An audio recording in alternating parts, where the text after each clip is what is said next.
Today, my guest is author Brian Deleew. We will be speaking about his newly released debut novel from Simon Schuster Publishers, In This Way I Was Saved. It's a strange Gothic tale that has received positive reviews. Now, Brian received his BA from Princeton University and his MFA from the New School in New York City.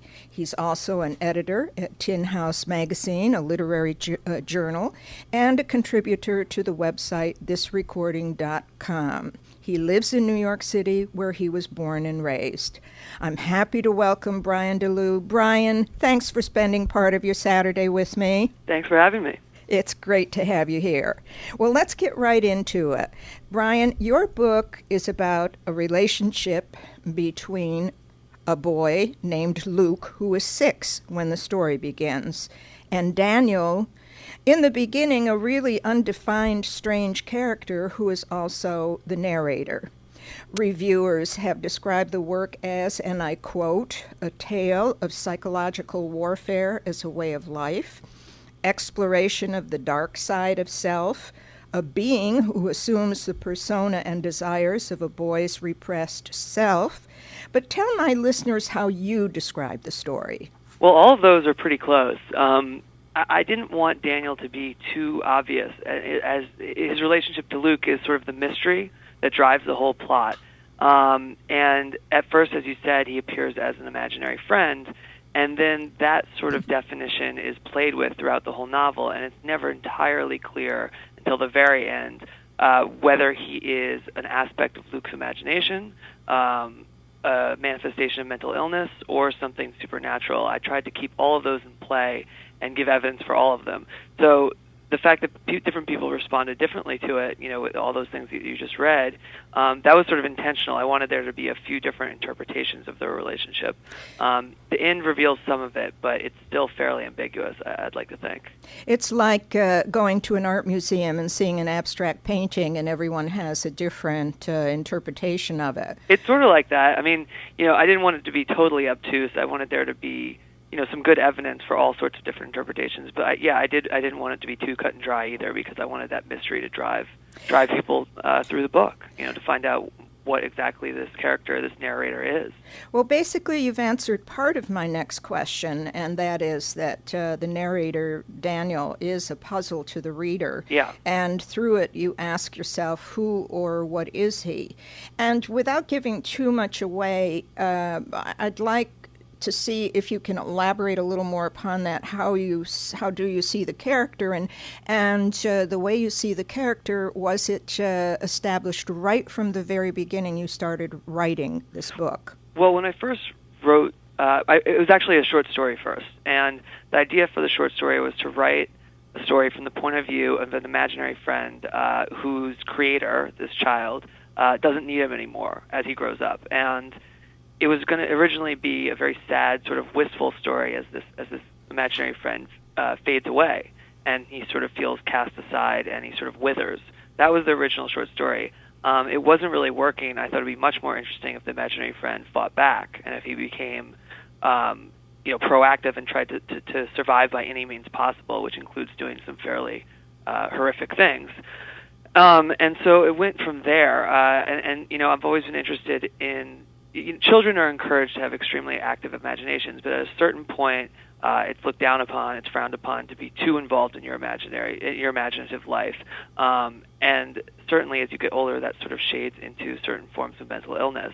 And I was very interested in kind of investigating that line between imagination and between having an active imagination as a child and being a sort of disturbed, socially maladjusted teenager.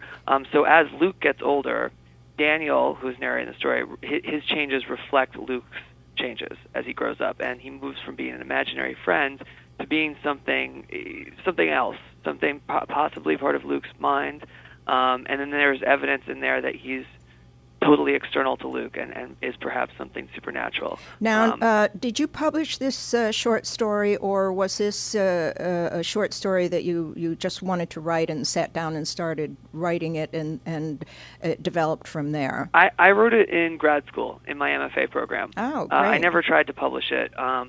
it was basically for class, my first semester of my MFA. I was trying a whole lot of different stories out, and that was the one that seemed to stick. Well, it was a lucky story then, wasn't it? Yeah. Because well, and at the end of that first year, I really wanted to get started on a novel. I had a couple ideas, and I was discussing them with some people at school, and we decided that, I decided after speaking with them that there was a lot more in that story than I'd already written down. It was never going to fit into 25 pages. There was plenty of material for a novel, and then I started right from there. Now, about a third of the book follows Luke at the age of 6, and then it changes to Luke in high school and follows him to college. Was this something that developed as you were creating the story? And if it was, why did you develop it that way and then change it? Well, it did. I knew I wanted him. I wanted Luke to be older by the end of the story. I didn't know exactly how old. I think it would have been difficult to write the whole novel when he was 6 because there's only a limited number of interactions that a 6-year-old can really have with the outside world in a way. He's so sheltered, and the vast majority of his interactions are with his parents and a little bit at school. And I wanted to bring Luke into the wider world a bit and to challenge his character a bit more. And a way to do that was to have him grow up a bit. And I was just kind of curious as I was writing to see how he and how Daniel, who's telling the story, would respond to the kind of usual challenges of growing up, but with this very difficult mental life. Let's put it that way.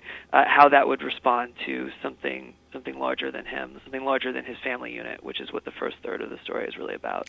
Now, since you had initially planned that this was going to follow him through age 6, did you have to start all over again? Were you happy with the way it was developing in the beginning and then just shifted gears and went into his getting older? I'm trying to see whether you had a lot of rewriting, a lot of editing that followed.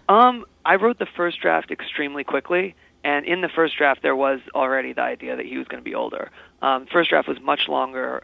It was pretty messy, but it did have the idea that he would be 18, in that last section, and then I ended up pruning it a lot in the revision. But that was an idea that was there pretty much from the start. Mm-hmm. Overall, how long did it take you to complete the novel? It took 2 years, almost exactly, of writing, and then I sold it, and then there was about another 9 months of work with my editor on editing it. But it was almost to the month or to the week even, 2 years of writing. Yes, and that's the wonderful yet frustrating part about writing, isn't it? Because it does take you a while to write it, and then you go through the process with the publisher. So here it is, almost 3 years before you see your book in print. Yep. Gives you time to get started on another one. Though, well, right? Yes, that's for sure. Well, we talked about the germ of the idea or thought in the beginning that inspired this story. And now, was this a subject that was given to you in grad school, or was this a subject for the short story that you said to yourself, I'm always been interested in this, and so I want to do something about the imaginary friend? Is that what? Oh, yeah. No, it certainly wasn't given to us at all. I mean, we could write about, it's MFA programs are very loosely structured. You can write about whatever you want. I was always attracted to these both movies and novels that feature sort of creepy children, I guess. Yeah, creepy is a good word, I think, to describe. I mean, in movies, like The Omen, the original Omen, and The Exorcist, and so on, those are a little more straight horror than this is. But and in books, Shirley Jackson's We Have Always Lived in the Castle is a good example. The Bad Seed is another good example. So that was sort of always an interest of mine. There's something very creepy about a kind of malevolent child figure. Yes. So that was an interest of mine, and then kind of intertwined with this idea of writing from the point of view of an imaginary friend, I also had this image of a beach town, a summer community during the winter, and the kind of melancholy loneliness of that place. And I tried to twine together this idea of a lonely child and his imaginary friend, and this lonely town that's completely out of season. And that ended up being, coming in at about page 60 in the novel. But that was the germ of the idea, really, those two things together. Right, a very clever idea. This is the Jacqueline Bachar Show, and I'm talking to novelist Brian Deleew about his first published book, In This Way I Was Saved. And by the way, am I pronouncing your last name properly? Yep, Deleew. Good, okay, fine. Let's talk a little bit about Claire, Luke's mother. Yep. The reader learns more about her as the story progresses, but it's soon clear that she has psychological problems. And was the family history an absolute to the development and conclusion of the story, or did that aspect come to you when you made the creative decision to follow Luke into manhood, young manhood? It came later. It came with that decision to follow him as he got older.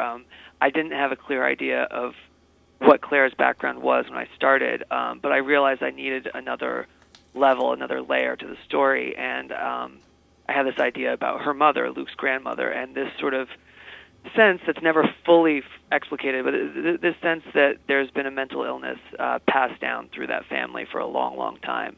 It's never really clearly defined because I didn't want to make it too clinical in a way. You know, I wanted it to be mysterious. I wanted it to be unique to her character. I didn't want to make it a textbook clinical case, you know. But I did think it was important to have the sense that Luke is just the most recent in a long line of nightingales who have had pretty severe mental problems, and they've been able to survive those problems largely because of the wealth of the family. It's an old Rhode Island and New York sort of blue blood family that's kind of been crumbling in the 20th century. But that wealth, that old wealth, has sort of insulated them from having to face up to the world with their pretty severe mental problems, I think. And you're right, though, that did come kind of later when I knew I needed a sort of second level to the story. Well, you grew up in New York. Were you aware of, as a kid, similar family relationships like Luke's, in that children are with nannies or other caretakers more than parents, and often must learn how to fend for themselves and possibly left alone a lot, the way Luke was? I mean, I was the only child, but I wasn't left alone like that. I was with my mother almost all the time. But I certainly knew other people who definitely spent more time with paid, caretakers than with their parents. And as they got older, were certainly left alone frequently. I don't think it's always necessarily a bad thing. I mean, kids do grow up a bit faster in New York, I think. Oh, absolutely. I don't know, and there's positives and negatives to that. I don't want to make it sound like every kid that grows up in New York is sort of neglected in that way. No. But it was certainly just the setting and the setting of the story and the sort of social milieu of the story, I guess, are from things I observed growing up in New York for sure. Mm-hmm. Did you ever know a child like Luke? No. Okay, so Thankfully. This is strictly out of your head then. Mostly, I mean, as I said, I was an only child, and I think there's a much higher incidence of only children in New York than elsewhere. And when you're an only child, you certainly do spend a lot of time in your imagination. But I didn't know anybody who was as severely, disturbed in this way at all. I don't know if I'd still be here if I knew Luke very well. Yeah, right. Did you actually create little stories when you were young, as a lot of children do, especially solo kids? Mm-hmm. Yeah, I didn't have a single imaginary friend, actually, ever. But I did have all kinds of complicated stories that I would be running through my head a lot when I was younger. I've never come across a lot of children that had imaginary friends. I think it is a little unusual. Maybe a toy or a stuffed doll or something they would play with, mm-hmm. and I guess that's an imaginary friend, but not an invisible one like some cases. It happens. I think it is rarer than probably it's represented in pop culture or whatever. Yeah. But it does happen. I mean, for him to have one at 6 is a little old. Usually it's younger than that. 6 and 7 years old, that's when you start to be like, really, still? Yeah. And it was significant, too, that he first saw Daniel in Central Park, where so many of the kids, New York kids, do gather with parents and nannies. So I'm assuming that you selected that on purpose, the setting of that. Sure. It was also very near where I grew up, so I knew a lot of the playgrounds, and I knew, what kids who grew up in that neighborhood would be doing, where they would be. So that was one reason why. And then without giving too much away, it's very important that he's near that crime scene when it happens. So I'm not going to say any much more than that. Right. But that needed to be near the Metropolitan Museum. Brian, you are editor, are you not, for Tin House, the literary journal that I mentioned in the beginning? Yep. It's published 4 times a year. How has that influenced your writing, if at all? Well, I took the Tin House job actually after I was mostly done with the novel. I'd interned there a few times in grad school, but by the time I became a full editor there, I was mostly done. So I can't say it had a huge influence on this particular novel. It does. I mean, it does 2 things. Reading, a high volume of stories, as we do, a high volume of submissions. You both see things that you like and things that you really, really want to avoid in your own writing. So I think it just reminds you what you'd like to accomplish in your own writing and what you'd like to avoid, both of those things.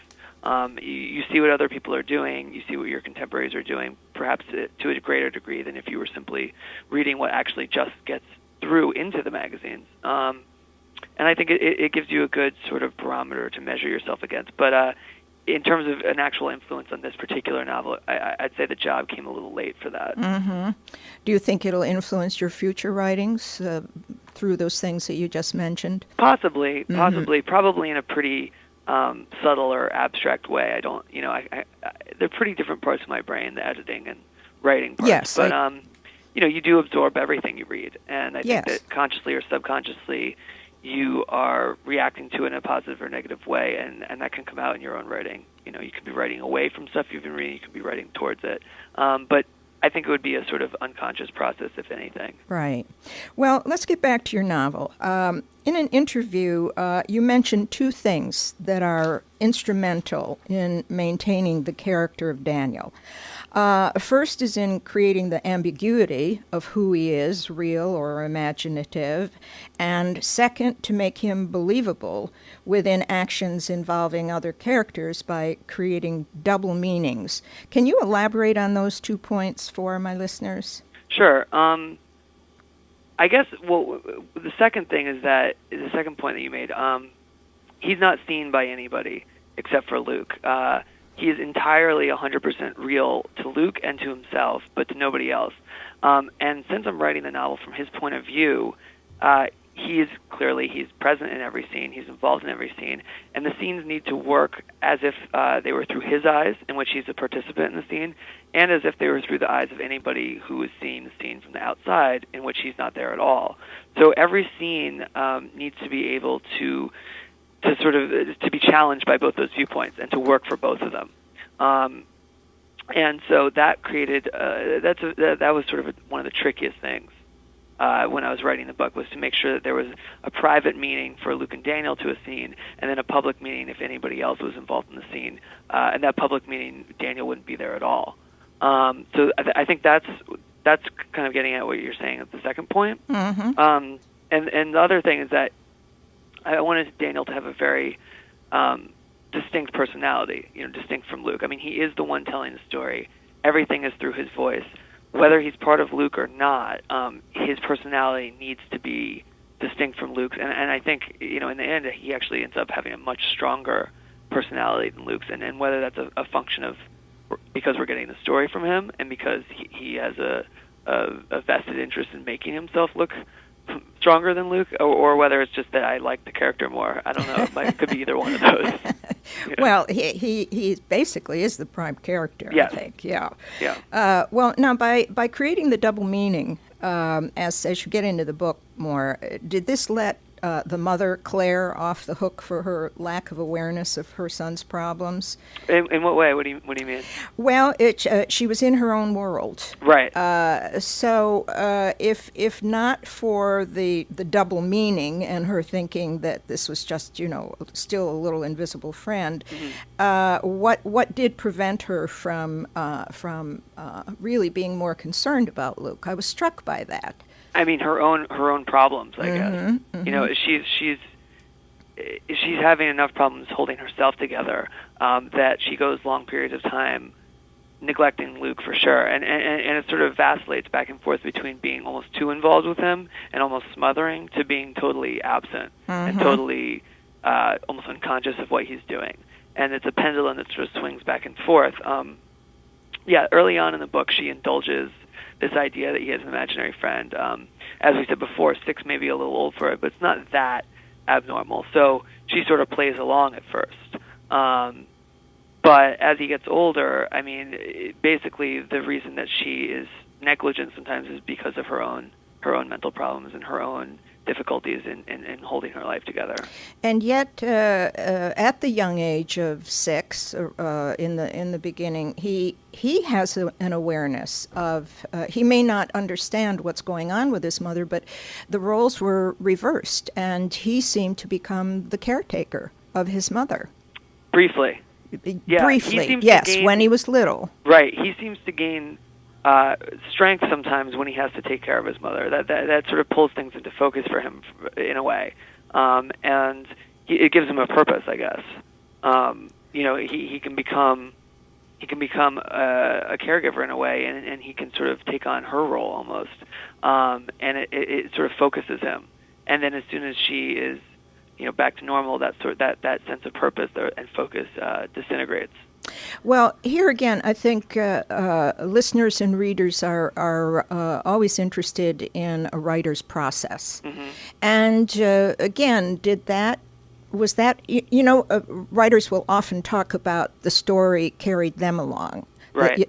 What went on in your head just carried them along. But did you, again, early on establish that aspect with Luke, that he had to have some kind of focus as part of the story? No, that actually came out a little later because I got the sense after completing the first draft that he was just a little too passive. Mm-hmm. I mean, it was too black and white.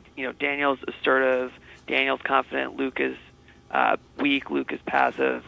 He's unsure of himself all the time, and I didn't trouble that kind of dichotomy enough. It was too stark. Mm-hmm. So I needed Luke to kind of pull himself together every once in a while. Well, that was a clever way to do it also, yeah. I thought. Oh, thank you. Now, we talked about how you feel about reviewers attaching labels to your work, but mm-hmm. There were a couple of later reviews that made references to Daniel as a shadow self, mm-hmm. or calling the work a coming-of-age novel. How did you feel about that, just briefly? Well, the coming-of-age thing is just simply a virtue of how old he is, I think. I mean, mm-hmm. he is 18 and 19, and I think even 20 at the very end there. So I think anytime you write a book in which a character or the main character is that age, that label is going to be put on it. I don't think this is the typical coming-of-age story at all, really. But he certainly, in a coming-of-age story, I think the character is meant to learn something. I'm not sure that really happens here. Well, it's the same as the shadow self, and I would imagine that a writer has to be careful, especially a first published novel, has to be very careful when such labels are put on the work, that then doesn't influence your further work. So it's just it's an interesting point. Now. Again, what I'd like to mention now before we go any further is that you're going to be starting, or have you started already, your first book tour? I've read a few times in New York. Okay. I had an opening reading at a Barnes & Noble in New York on August 6th. Okay, so let me say, first of all, before I ask you a question about that Brian is going to be appearing in Los Angeles on Thursday, September 10th. At Book Soup. The address is 8818 West Sunset Boulevard in Los Angeles, and you'll be there from 7 to 8 p.m. It'll be a talk, question and answers, and a signing. So for any of our listeners that are heading into L.A., that would certainly be a fun way for you to meet Brian. So I want to ask you again, let's be brief about it, but what is it like for a young novelist to go on this book tour? Oh, it's great. Are you having fun with it? Yeah, of course. So it's not overwhelming. I'm not a natural performer, but so it's taken some practice to get used to reading out loud. I'm not one of those writers who reads their stuff out loud as they're writing or kind of test it out loud naturally. So that's taking some practice, but I'm having fun. And did the people in New York at your first reading did they react well to the story? Yeah, I mean, given that New York's my hometown, it's where Right. I live now. I knew, I don't know, 2/3 of the audience. Yeah, well, that's always the way, I think, with a writer, and that's a good way to start too, to have all of your it was a friends. comfortable setting. Yeah, exactly. Now, again, I want to get back to, because the early part of the book has spent so much time on 6-year-old Luke, and in everything you've been saying, you kind of touched on it a little bit, but and probably this came later in your thought process, I don't know, but that's what I want to find out. Did you make a conscious effort in the early character of Luke to blur the differences between a child's creative imagination and an expression of true mental illness? Yes.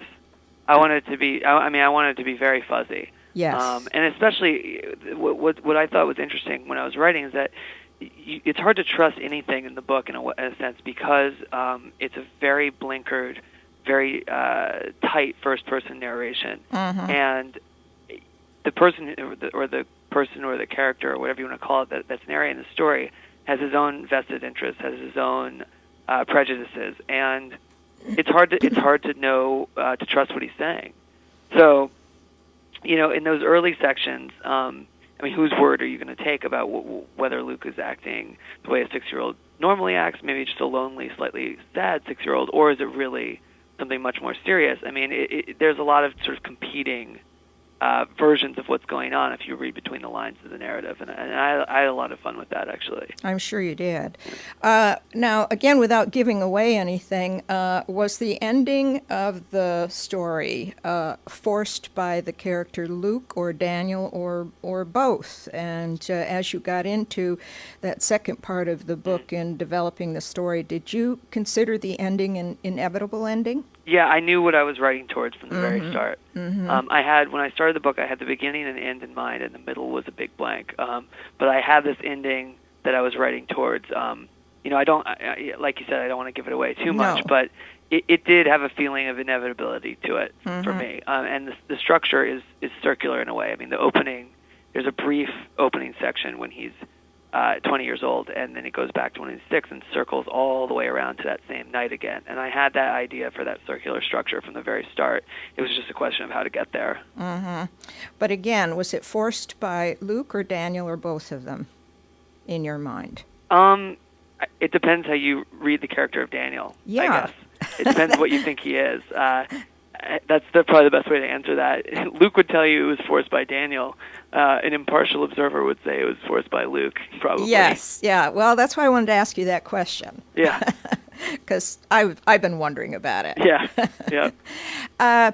Now, is there something as a writer that you discovered in this process of writing the novel? I mean, it's a 2-year-long process, as you've stated, that might have been unexpected, especially with a first novel. And is there anything you would have changed if you could have? Change about the process of it? The process, the novel, anything. Well, I mean, the novel, you never are satisfied. At least I'm never satisfied with work. I think it can always be improved. But there's just a certain point when you have to let it go. I could have been revising it for 10 years, probably. Right. I'd have no idea if I would have been making it any better or not. But so, I mean, there's nothing now that I don't look at it and say, oh, I could have changed this, I could have changed that, because I would just drive myself crazy. Once I let it go, I had to let it go. In terms of the process, I mean, not really. I was lucky enough to have a lot of time to devote to it that second year of grad school, and the tin house job is fairly flexible. So, it really, this wasn't a huge discovery, but it really is just all about the amount of time you put into it. And how did you like working with the editor in terms of then getting it ready for it was great. publication? It was really great. I've heard lots of good, a lot of my friends are writers, and heard lots of good stories and lots of really bad stories about working with publishing houses. And I've had, honestly, a really great experience with Simon Schuster. Well, that's great. Yeah. Yeah. Some of the reviews have described this book as also being funny, and I don't know, maybe I was missing something. I really didn't find humor in any of the happenings in either Daniel's or Luke's behaviors. I mean, the normal goings on of teenagers and college kids were, typical and strange and everything, but I found it a very disturbing and sad and mysterious situation. So did I miss something? I think there's a little bit of humor in there. The humor to me is in Daniel's voice. Mm-hmm. Certainly, everything that happens is pretty grim, or not everything, but the vast majority of things that happen are pretty grim.